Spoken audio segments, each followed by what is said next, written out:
treating the child with total body involvement. Presented by Linda A. Klebon and Gail Ritchie. What are the parts that I need to know about in my clinical practice and in clinical decision making? It's about movement and how it's controlled. It's about the ability to regulate and direct the things that allow us to move. The big one, of course, again, is in order to move, there's elements of it that are actual movement. With our kids that have this type of diagnosis of quadriplegia, many times they have a very difficult time initiating their own movement or generating enough muscle activity over a joint or a body part, and they don't have a really good inner perception of where they are in space.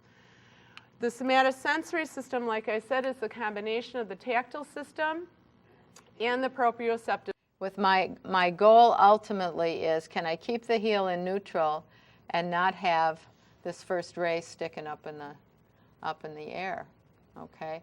Which ultimately could allow you to have better alignment in your AFOs as well, if that's an issue for that particular person. And where your body is in relation to the patient, that's your choice. You just need to know what you have to do, and then you can alter it. I'm going to hold that. Then I'm going to come down with my left hand towards the opposite hip, hold it. Hold it, then I traction down a little bit on my other hand. Hold it.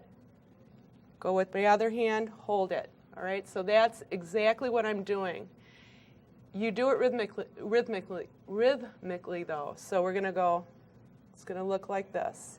And the information is really coming from my hips and my body down towards his hips. So those of you who are the patient, go ahead and flex your elbow pretty hard.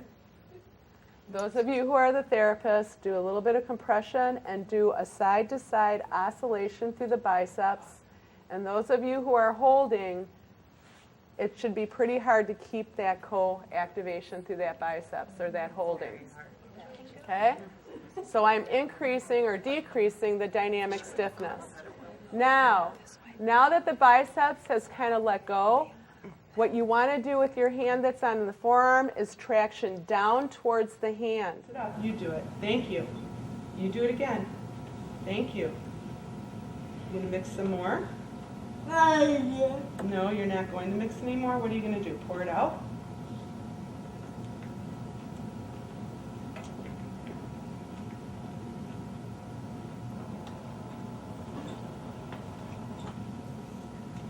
Do you need help?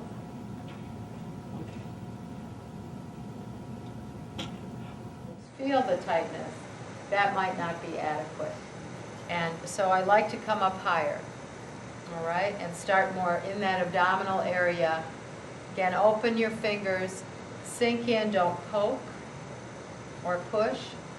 And then I'm going to add gentle but sustained medium pressure and traction through the middle to lower abdominal area and gradually over. So that tells me he doesn't have a lot of muscle bulk in that area, because normally you would not see the spinous processes so prominent necessarily, even though he's a thin little guy. He doesn't have a lot of meat, but still there wasn't a lot of muscle there. So I think certainly in that area there was a lot more, again, of that short bursts of activity, not to the extent that it was thrusting him into extension or whatever, but it's like he couldn't keep the motor on.